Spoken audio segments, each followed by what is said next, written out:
Caríssimos ouvintes e amigos da Rádio São Francisco, hoje, dia 7, nós comemoramos a festa de Nossa Senhora do Rosário.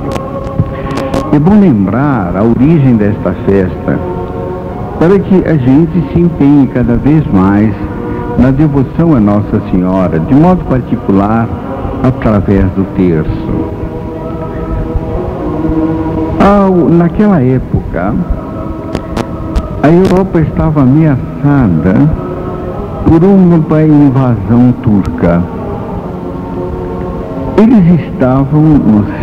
islâmicos estavam não só apertando do lado oeste, a Península Ibérica, mas também e principalmente do lado leste, pela Áustria, embaixo pelo Mediterrâneo. E é exatamente nesse momento em que todos estão apavorados com aquela ameaça do sultão, que queria transformar todas as igrejas católicas em cavalariças para os árabes. O Papa São Pio V reuniu os cardeais e falou à igreja toda, pedindo a oração do terço pela libertação deste grande perigo. E foi assim que aconteceu. Os cristãos desunidos, mal organizados, acabaram enfrentando os turcos em Lepanto e conseguiram vencê-los de uma forma muito extraordinária. E o próprio Papa, que estava em oração, se levantou para anunciar aos cardeais, apesar da distância que não lhe permitia saber o resultado da batalha, para avisar aos cardeais que Nossa Senhora havia dado a vitória aos cristãos. E foi exatamente por causa disto, da Batalha de Lepanto, que pôs assim um ponto final à invasão turca pelo leste, que a igreja começou a comemorar a festa de Nossa Senhora do Rosário. Agora não são turcos, agora realmente são os poderes infernais que ameaçam não apenas a igreja, mas a humanidade e o mundo, e é preciso recorrer a Nossa Senhora pela oração do terço. Aliás, isto ela prometeu em Fátima, para que nós encontremos não só o arrependimento no nosso coração, que nos mereça a graça de Deus, mas os próprios milagres de Deus, sem os quais nós não nos podemos libertar do mal. Dia 8 é domingo. Pela manhã eu estarei em Herópolis administrando a Crisma, e à tarde chegará o padre Gobi, vai rezar conosco lá no Carlos de Pina às 4 horas. Já sabemos que sairá uma carreata da residência episcopal às 3h30, e às 18 horas no Carlos de Pina ele celebrará a Santa Missa de encerramento do cenáculo. Gostaria que rezassem, porque na segunda-feira, às 9 horas, teremos a oração, o cenáculo dos sacerdotes e dos seminaristas na Catedral, também com o nosso sacerdote, fundador do movimento sacerdotal mariano, e homem extraordinário que tem trazido à igreja tanto conforto com as suas mensagens de Maria. Terça-feira, nós comemoramos São Francisco de Borja. É muito interessante porque mostra a sua vida, o poder de Deus e como ele transforma todas as coisas. É uma família muito célebre pela maldade, pela corrupção. Inclusive, quando teve homens na igreja a família Borgia, e de repente, dessa família nasce um grande santo, que foi o superior geral dos jesuítas, São Francisco de Borgia. No dia 11, aí está o nosso aviso a todos. Às 18 horas, dia 11, quarta-feira, ali em frente à Santa Casa, nós vamos celebrar uma Santa Missa, pedindo a Nosso Senhor que abra os corações e sacuda as consciências, ilumine as inteligências dos nossos governantes, para que realmente ajudem os hospitais filantrópicos a servir aqueles que ninguém quer servir, porque são os mais pobrezinhos, os mais excluídos, os mais desamparados. A Santa Missa será celebrada ali diante da Santa Casa.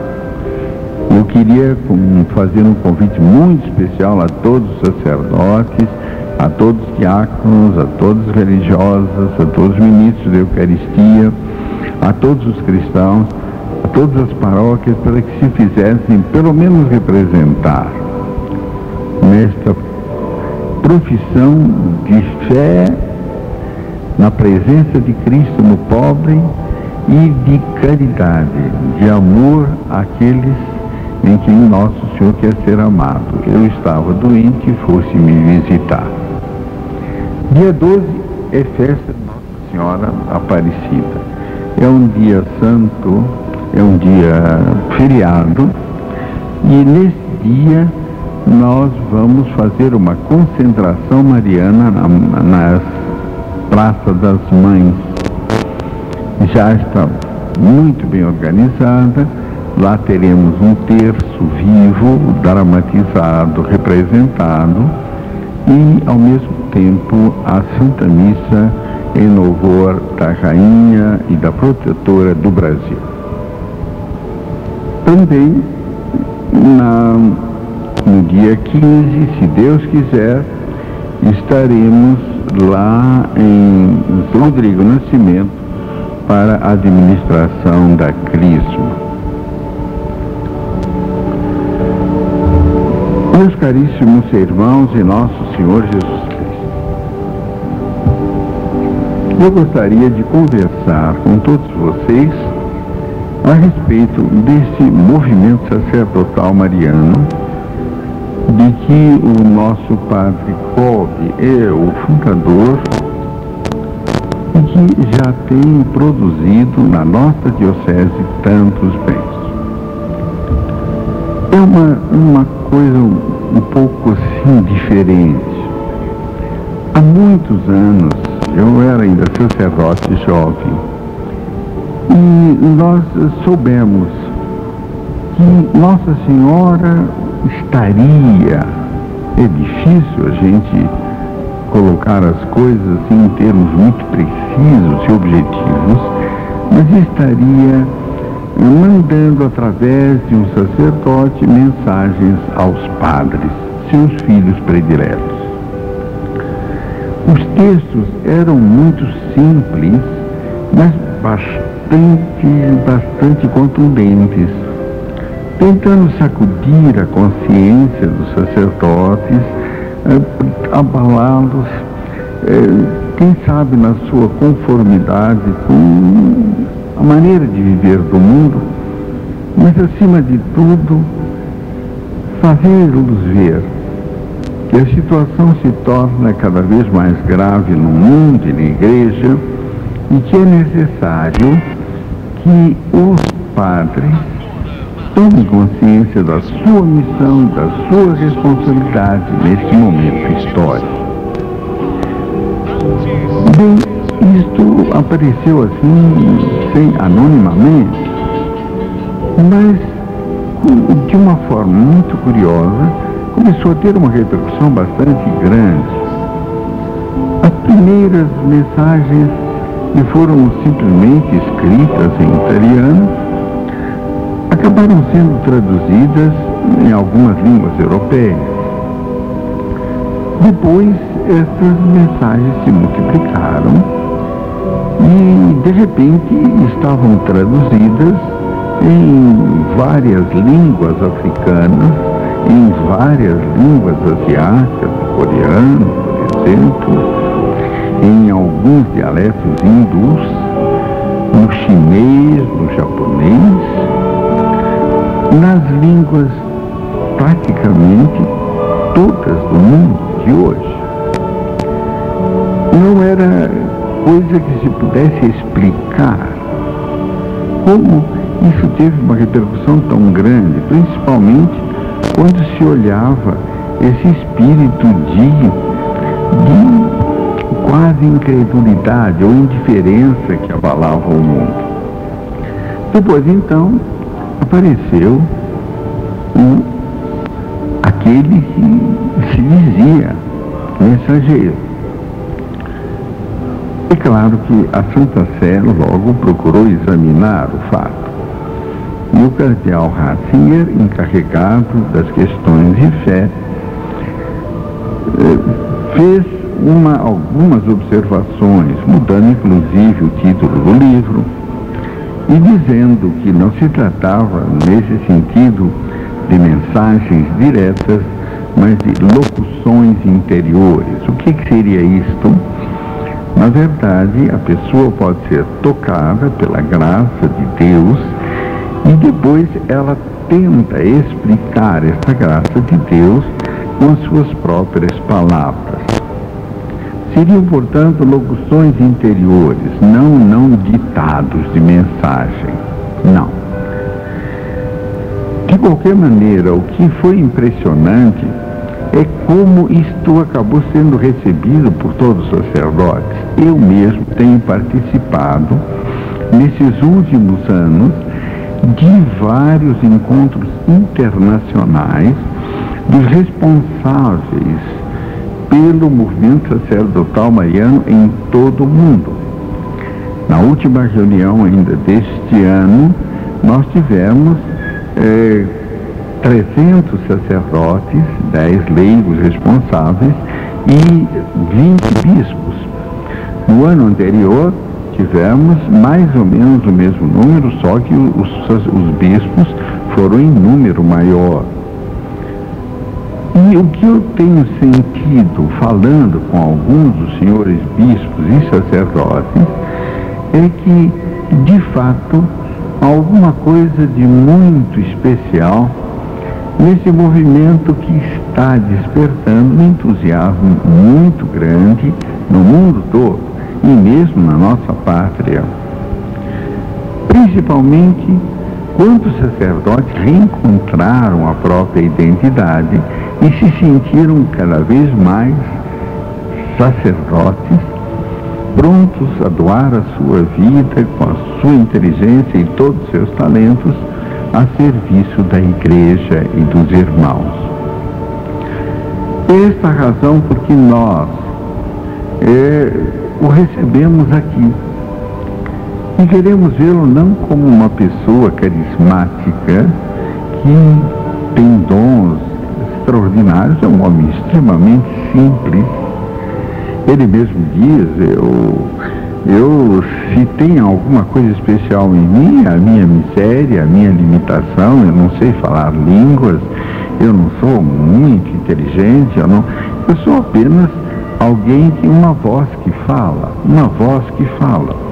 E exatamente aí é que está um dos aspectos mais interessantes deste fenômeno, porque se vê que não há razões humanas para que isso aconteça. Não há uma gigantesca organização empresarial, não há uma fabulosa organização de recursos de comunicação, não há toda uma massa de condicionamentos que constituem, quantas vezes, uma verdadeira lavagem cerebral. Não. Quem vier, verá. Tão simples, um contato simples, mas acima de tudo, é um toque do coração, é um despertar da consciência, é um crescimento da fé.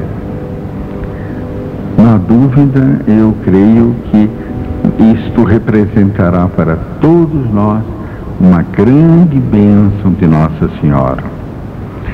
Meus amigos, cada vez mais, todos nós estamos convencidos de que o demônio age de uma forma terrível, inteligente, subtil,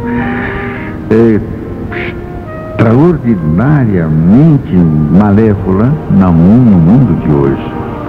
Nós sentimos cada vez mais que estamos apodrecendo.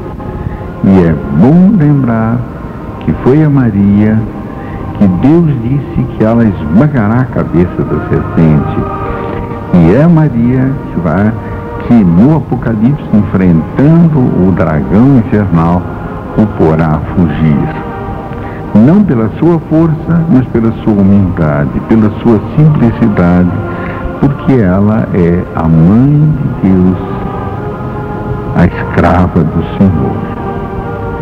A bênção de Deus Todo-Poderoso, Pai, Filho e Espírito Santo, desça sobre vós e permaneça para sempre.